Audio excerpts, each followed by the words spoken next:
The craziest thing is happening in the Middle East, and if I had told you this was going to happen a year ago, you would have laughed in my face, because America has historically had positive sentiments towards Israel. They're an ally, but the public opinion is dropping significantly. At least that's what they're saying in the polls and the news articles.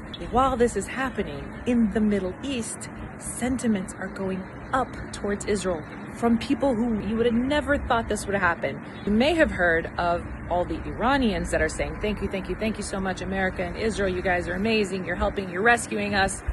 But it's not just them.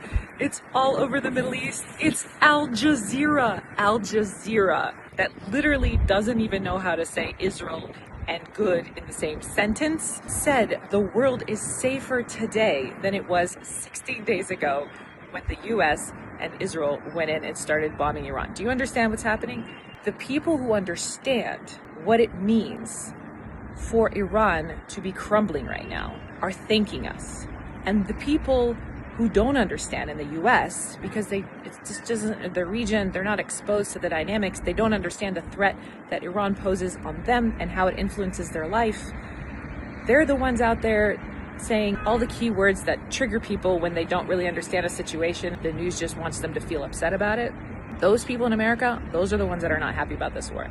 The people who live the regime in Iran, the people who live in neighboring countries and understand the threat that Iran has been to that entire region and subsequently the West, those are the people that are saying thank you.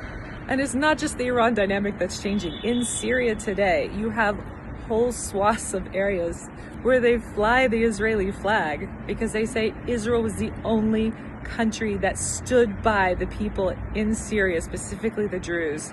Literally no other country. And they'll say this and they'll explain, we were being shot at, we were being fired at, and no other country came to help us except for Israel. So yeah, we're gonna fly the Israeli flag. So yeah, the drip of missiles coming from Iran and from Hezbollah is incredibly exhausting in Israel.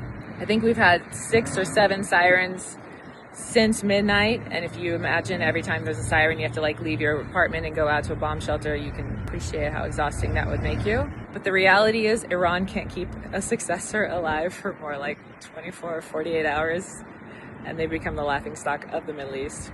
So right now it looks like we're on a path to a much better place, and I hope Americans join in the celebrations, because the world's turned upside down.